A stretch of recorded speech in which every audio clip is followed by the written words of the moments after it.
Alright, what's up guys? I'm here today with another video about warp stabilization, how to use it. I'm not going to go super in depth in the advanced tabs and all that. All that you really have to learn on your own. You got to figure out what it does. Me trying to go through here and explain all of it, like I'm not trying to do all that. I'm not trying to do the most. I'm just trying to show you all the basics. And basically you don't want to have to come back and rely on warp stabilization. You should never rely on that. You should always start from the beginning. You start recording, you need to make sure that camera is stabilized. And I understand a lot of people don't have money to buy stabilizers. There's some cheap ones, but they're still sometimes not as good, you know. But you always want to be out there practicing, guys. You want to be out there in the field, always practicing, always trying to focus on your movement, how you move, you know, you're walking. There's a lot of things that come in play, but you never want to come back to warp stabilization. You never want to rely on that. So let's get to it. So here's the first clip. I'm going to play it first so you can see it. It's kind of shaky. My friend actually shot this. It's already pretty stable, but you can see some shakes, but we want to smooth this out. We want to smooth this out as much as possible. So let's add the warp. Let's go to effects. Go in the box up here, type in warp, and it'll pop up. So it's analyzing right now. It's basically trying to see all the frames and see where the shaky parts at. It's gonna zoom in a little bit. So if your footage is really shaky, it's gonna really zoom in. That's not what you want. So you always want to make sure from the beginning it's already stabilized. So obviously if there's a part in the video where it's really shaky, you want to cut that out of the analyzation, because then if you don't do that, it's gonna ruin the whole footage. That's what I figured out. So you see how zoomed in that is? And that's probably because there's probably a spot in here that's really shaky. So you want to avoid that. So see, that's a great shot right there. That's a good shot. That was an amazing shot. This is all nice right here. But the thing is, if it's zoomed in and you didn't shoot at 4K, it's not gonna look as clear. You saw that end part? You see how it warped weird? You don't want that. You never want that in your footage. That doesn't look good. To some people, they might like it, they might not. I personally do not like that. It does not look appealing to me. So let's delete this warp again, right? See, now zoomed out.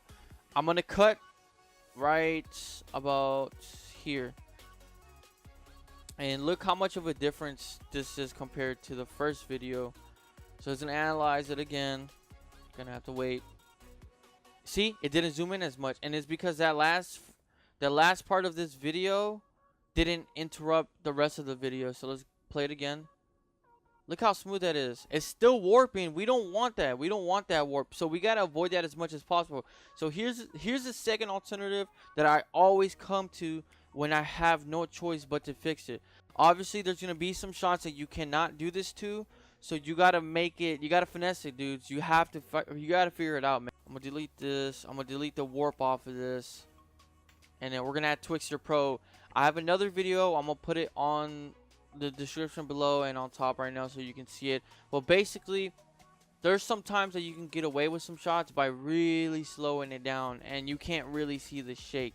So if you want to know more about that and all the other things I'll talk about on that video, you should go check it out. It helps out a lot of people.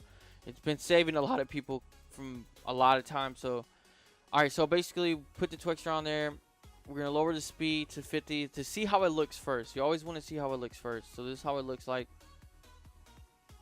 Still has somewhat shake, but at least it's not warping all crazy. That's not bad. That's not bad. I kind of like it. But let's slow it down more. Oh yeah, that looks so clean.